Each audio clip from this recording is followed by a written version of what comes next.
ناظرین، اگر ہم پاکستان کے صوبہ پنجاب کی تاریخ کا مطالعہ کریں تو ہمیں دلے بٹی جیسے عظیم، نڈر اور بے باک کرداروں سے آشنائی حاصل ہوتی ہے۔ ہم تاریخ کو جتنا مرضی مسخ کر لیں، کبھی دلے بٹی کی شخصیت کو نظر انداز نہیں کر سکتے، کیونکہ دلہ بٹی تاریخ کی وہ جاندار شخصیت ہے جسے رابن ہوڈ آف پنجاب کے القابات سے بھی نوازا جاتا ہے۔ یہ مسلسل کئی سال تک مغل حکومت اور مغل بادشاہ اکبر کے لیے درد سر بنا رہا۔ مغل سلطنت کا کوئی ایسا قافلہ نہیں تھا جو دلے بٹی کے ہاتھوں لوٹا نہ ہو۔ یہ مغلیہ قافلوں کو لوٹتا اور اس مال کو غریبوں میں تقسیم کر دیتا تھا۔ اسی وجہ سے یہ نصف سے زائد پنجاب کے غریبوں کا مسیحا بن چکا تھا۔ پورے ہندوستان کے سیاہ و سفید کا مالک بادشاہ اکبر اتنا طاقتور ہونے کے باوجود بھی اس کا بال تک بیکا نہ کر سکا۔ عبداللہ بٹی عرف دلہ بٹی باقاعدہ مغل بادشاہ اکبر سے سخت نفرت کرتا تھا۔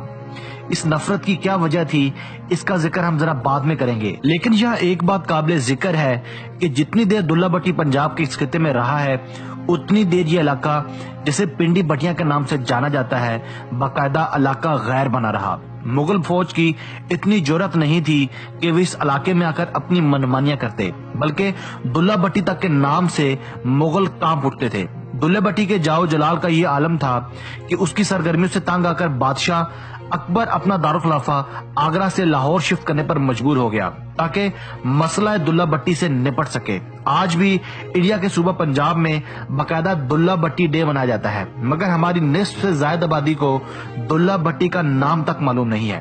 آج کی ویڈیو میں ہم تاریخ کے اس عظیم ترین ہیرو عبداللہ بٹی المعروف دلہ بٹی پر مختصر سی ڈاکومنٹری لے کر حاضر ہوئے ہیں، ہمارے ساتھ رہیے گا۔ دوستو، 1547 میں پنڈی بٹیاں سے چند کوس کے فاصلے پر درائے چناب کے کنارے چوچک کے قریب بدر کے مقام پر دلہ بٹی کی پیدائش ہوئی۔ ایک روایت کے مطابق جب دلہ بٹی پیدا ہوا تو اسے افیون کو پانی میں ملا کر گڑتی دی گئی اور پھر سان چڑی تلوار کا پانی اس کے لبوں سے لگایا گیا تھا۔ جب مغلوں نے دلہ بٹی کے دادا بجلی خان ساندل اور باب فرید کو پھانسی دی تو دلہ ابھی بچہ تھا۔ اس واقعے سے مغلوں کے خلاف نفرت اور بھی زیادہ ہو گئی۔ مغلوں کے ساتھ تو دشمنی دلہ بٹی کو وراثت میں مل گئی تھی۔ دلہ بٹی جب گھڑ سواری کے قابل ہو گیا تو اس کی ماں لدی نے کہا، بیٹا مغلوں نے پہلے تیرے دادا اور پھر باپ کو پھانسی لگا دیا ہے، اب مجھے خواب اچھے نہیں آ رہے، آپ محتاط رہو۔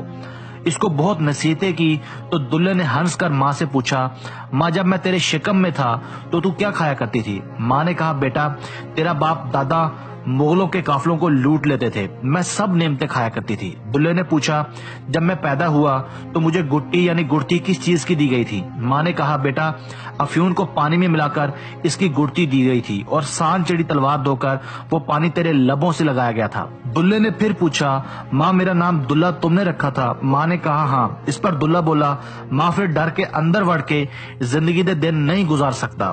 اگر تو چاہتی ہے کہ تیرا بیٹا ڈر کے زندگی گزارے تو تمہیں چاہیے تھا کہ میرے پیدا ہونے سے پہلے ہی باتھو ساگ بھاجی بنا کر کھاتی، کچی دوباروں سے روڑ نکال کر کھاتی، مجھے سان چڑی تلوار کے پانی کی جگہ دائی کو کہنا تھا گڑ میرے منہ کو لگا دیتی اور میرا نام دلے کی بجائے نتھو یا گسیٹا رکھ دینا تھا، تب میں خوف کے مارے ہر وقت تمہارے گھٹنے کے ساتھ لگ کر بیٹھا رہتا۔ مجھے تو کوئی ایسا سورما نظر نہیں آتا جو دلے کا سامنا کرے۔ میں مغلوں کی بستیوں کو تباہ کر دوں گا، میں سفید شیر کو مار کے اس کی کھال اپنے قدموں کے نیچے پھینک دوں گا، میں جس طرف چاہوں گا گھوڑا پھیر کر لے جاؤں، میری بات نامور شخص جگہ کی طرح رہے گی۔ اس کمینے مغل بادشاہ میں بھلا یہ ہمت کہاں ہے کہ وہ چل کر دلے کا سامنا کرنے آئے۔ اسی دوران دلہ بٹی کو اطلاع ملی کہ ایک مغل قافلہ قیمتی ساز و سامان کے ساتھ اس علاقے سے گزر رہا ہے، یہ سامان اکبر بادشاہ کے حضور پیش ہونا ہے۔ دلہ نے اس لشکر پر حملہ کیا، قافلے کے سردار بگا ملکیرہ کو قتل کر دیا، اس کا سر تن سے جدا کر کے اکبر کو بیچ دیا اور کہا، اکبر بادشاہ سے کہہ دینا کہ دلہ بٹی کی طرف سے تمہیں یہ تحفہ ہے۔ اکبر بادشاہ یہ دیکھ کر سخت ناراض ہوا اور ایک فوجی دستہ لے کے گاؤں کی طرف بھیج دیا۔ دلہ اپنے ننیال گیا ہوا تھا۔ جب اکبری لشکر نے اس کے گھر پر حملہ کیا تو دلہ گھر پر نہیں تھا۔ وہاں کے لوگوں نے بھرپور مزاحمت کی مگر فوج بہت زیادہ تھی۔ آخرکار پنڈی بٹیاں پر فوج قابض ہو گئی۔ دلہ بٹی کی بہن بخت النساء ماری گئی، والدہ اماں لدی اور دو بیبیاں پھلرا اور نورا قید کر لی گئی۔ دوستو دلے کی ماں لدی نے رو رو کے فریاد کی کہ بیٹا تم گھوڑی پر زین ڈال کر اپنے ننیان چلے گئے اور مغل تمہاری ساری پنڈی کو لوٹ کر ہاتھیوں کی اماریوں میں ڈال کر لے گئے. اب تم کس منہ سے مجلسوں میں بیٹھو گے؟ اب تمہارا دنیا میں کیا نام رہے گا؟ تیری بہنوں اور بیٹیوں کو یہ لوگ لے جا رہے ہیں. اب کیا شرم و حیا باقی رہ گئی؟ مغل ہمیں قیدی بنا کر لے جا رہے ہیں اور تمہاری راجپوتی کو داغ لگ رہا ہے. اگر تم راجپوت کا تخم ہو تو قیدیوں کو چھڑا کر دکھاؤ. سبھی پیدا ہوتے ہیں اور مر جاتے ہیں، لیکن جن مردوں کے آن کے بدلے سر کٹ جاتے ہیں ان کے بول کبھی نہیں بھولتے. دلے کو جب پتہ چلا تو فوراً تیار ہو گیا. قافلہ روک لیا. بہت قتل و غارت ہوئی. قافلے کا سردار دلے کی ماں کے پاؤں پڑ گیا. اس طرح اس کی جان چھوٹ گئی اور گرفتار کی گئی عورتیں آزاد کرا لی گئیں. اکبری لشکر نے پنڈی پر دوبارہ حملہ کیا اور دلے کو گرفتار کر کے اکبر بادشاہ کے سامنے پیش کیا تو اکبر بادشاہ نے پوچھا تم کیوں بغاوت کرتے ہو؟ اگر تم اطاعت قبول کر لو اور لگان دینا شروع کر دو تو آپ کو رہا کر دیا جائے گا. تب دلے نے ہاں کر دی. دلے کی رہائی کا حکم دے دیا گیا. جب دلہ پنڈی آیا تو پھر انکاری ہو گیا. اکبر نے اپنے وزیر سے پوچھا کیا بات ہے؟ جب دلہ یہاں آتا ہے تو سب تسلیم کر لیتا ہے، جب رہا ہوتا ہے پھر انکار کر دیتا ہے. وزیر نے بادشاہ سے کہا اس دفعہ جب دلے کو گرفتار کر کے لایا جائے تو ساتھ دلے کے گاؤں کی مٹی بھی لائی جائے. ایسا ہی کیا گیا. دوبارہ جب دلے کو گرفتار کر کے اکبر کے سامنے پیش کیا گیا تو وزیر نے جو مٹی منگوائی تھی وہ مٹی زمین پر بکھیر کر کہا یہاں کھڑے ہو جاؤ. دلہ بکھری ہوئی مٹی پر کھڑا ہوا. اکبر بادشاہ نے پوچھا میری اطاعت قبول کرتے ہو؟ دلے نے بڑی جرأت کے ساتھ کہا نہیں. لگان دو گے؟ بالکل نہیں. تب وزیر نے کہا بادشاہ سلامت وہاں کی مٹی ہی ایسی ہے. مٹی کا واقعہ کچھ یوں ہے کہ بھٹی کے بڑوں نے جب یہاں کر گاؤں آباد کیا تو یہاں ایک واقعہ پیش آیا تھا. بھٹی قبیلہ جب یہاں کر آباد ہوا تو ہنجراؤں کی زمین پر ڈیرے ڈال دیے. خیموں کو بنانے کے لیے ہنجرا قبیلے نے ان کی مدد کی.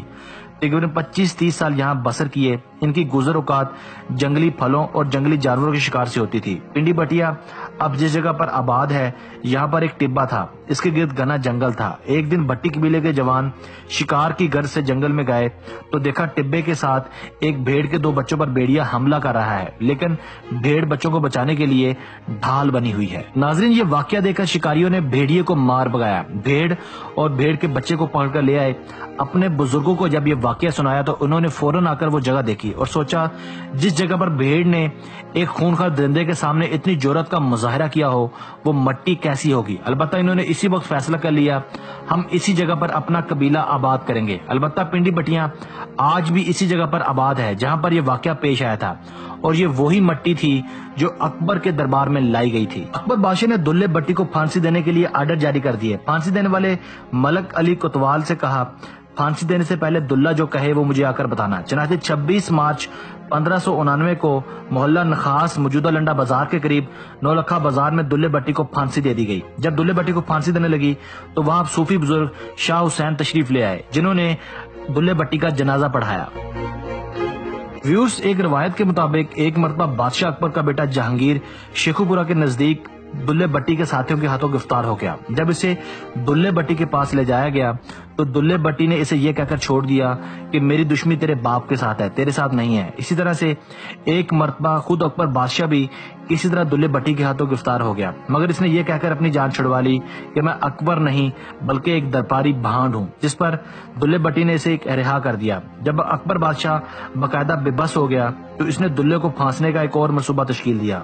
اس نے ہیلے بہانے سے دلے کو مصالحت کی غرض سے آگرہ بلوایا اور اپنے سامنے جھکنے پر مجبور کیا اور ایک ایسا دروازہ بنوایا جس کے اندر سے جو بھی گزرتا تھا اسے اپنا سر اکبر کے سامنے جھکانا پڑتا تھا. مگر دلے بٹی نے یہاں بھی حاضر دماغی سے کام لیا اور پہلے اپنی ٹانگیں بعد میں اپنا دھڑ اس دروازے سے داخل کیا، جس وجہ سے اکبر کی دربار میں خوب جگ ہنسائی ہوئی.